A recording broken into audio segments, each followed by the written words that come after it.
When I first started to work at UTMSI, I was working with Connie Arnold, and he had just figured out how to spawn redfish. And they had all these eggs and larvae, and my job then was to figure out how to raise these things. My very first job took me a year to figure it out. I mean, the larvae are so tiny and so small, and they can't see well, and they can't swim well, and they need plankton. So that's what they eat in nature, is zooplankton that's in the water column. And so I mixed algae and rotifers, which we could hatch out and grow in the lab, and tried to get them to feed down on them. I had to worry about the temperature, the water quality. That was particularly important. And salinity, of course. And I can remember trial after trial after trial of trying to keep these things alive. And it took me about a year to figure out exactly what it was that I need, how good the water needed to be, and the salinity, temperature, and feeding regimes for these guys.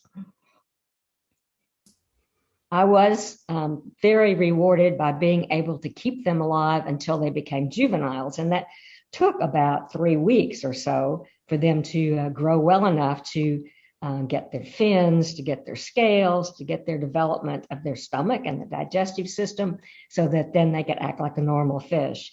And really, this started me on my way with my interest forever after then in the early life stages of fish, knowing how sensitive they were and how difficult they were to raise.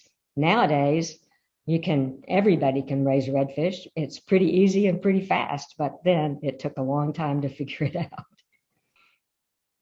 And this was finally transferred to the state fish hatcheries, and they then put those larvae out into ponds that they could produce lots of zooplankton in, and the larvae could grow up in those ponds and big enough till they could release them into nature.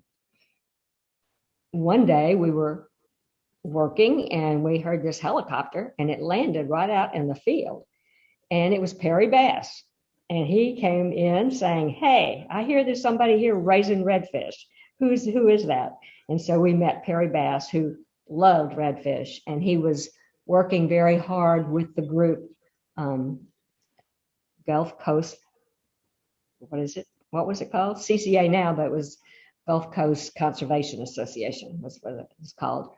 And he was working with them to make redfish a sports fish only. At that time, commercial fishermen were using nets and collecting all these redfish for restaurants and for sale to grocery stores.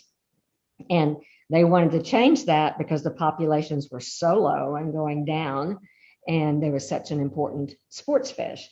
And so he came and was asking what we were doing and saying that if we could do this, maybe somebody could grow them in captivity and sell them to the restaurants and to the grocery stores, which is eventually what happened. Several people were able to do that.